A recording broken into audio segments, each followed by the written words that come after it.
एक जंगल में टोनी चिड़िया और उसका भाई अकेले रहते थे। उनके माँ बाप की एक एक्सीडेंट में मौत हो चुकी थी। उनके घर में माँ बाप ने जितना राशन जमा करके रखा था, उस राशन में ही दोनों बहन भाई गुजारा करने लगे। पर ये राशन जिंदगी भर तो टिकने वाला नहीं था। एक दिन दोनों भाई बहन बैठे हुए थे।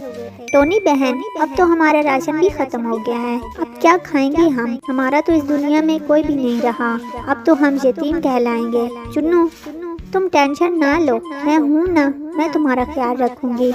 मुझे पता है पापा कहाँ काम करते थे। आज मैं वहाँ जाऊँगी और वहाँ किसी की मिन्नत करूँगी कि पापा की जगह पर मुझे काम पर रख लें। अगर मैं वहाँ काम पर लग गई, दोनों की सारी परेशानियाँ दूर हो जाएंगी और फिर हमें भूखा नहीं रहना पड़ेगा। पर टोनी बहन, हम तो बहुत छोटे हैं ना, आपको वहाँ कोई भी काम नहीं देगा।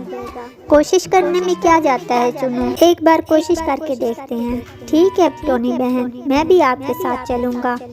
दोनों बहन भाई उड़ते हुए एक सेठ कौवे के पास आते हैं, जहाँ टोनी के पापा काम करते थे। मालिक, हम घोलू चिड़ा के बच्चे हैं। तो मैं क्या करूं? यहाँ क्यों आए हो?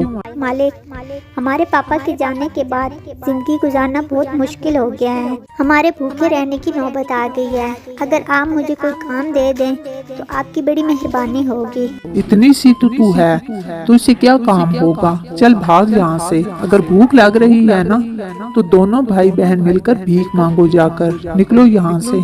मालिक, ऐसा ना कीजिए, हम बड़ी उम्मीद लेकर आपके पास आए हैं। हम यतीम बच्चों की मदद कीजिए। हमारे पापा ने आपके पास इतना अरसा काम किया है, हमारी कुछ मदद कर दें। चल निकल यहाँ से। अगर आज के बाद यहाँ आए ना, तो तुम दोनों की जान ले लूंगा।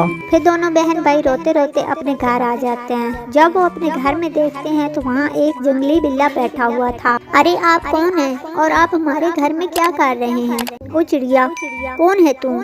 ये घर मेरा है और मेरा ही रहेगा।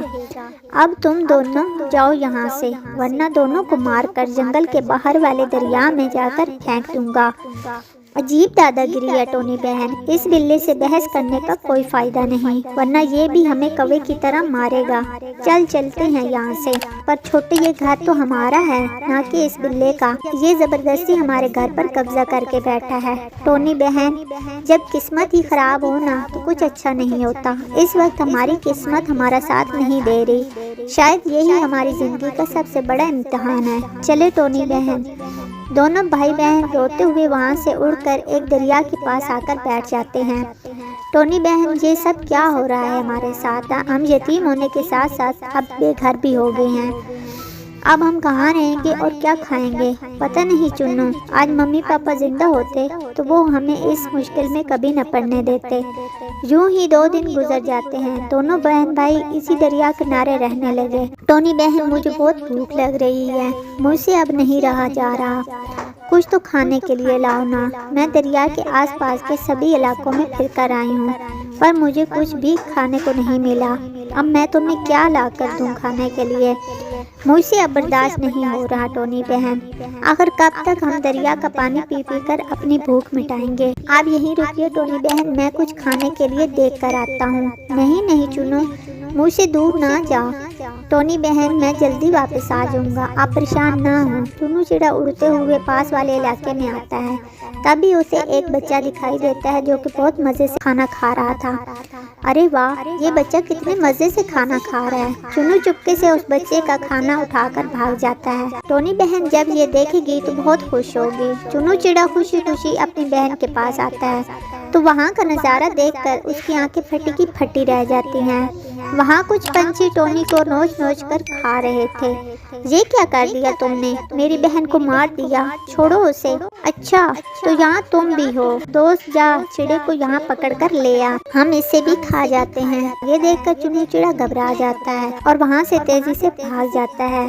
रुक चिड़े, कहाँ भागा जा रहा है? अरे, ये तो मेरे पीछे ही पड़ गया है। जल्दी भाग चुन्नू, वरना ये तुझे भी मार देगा।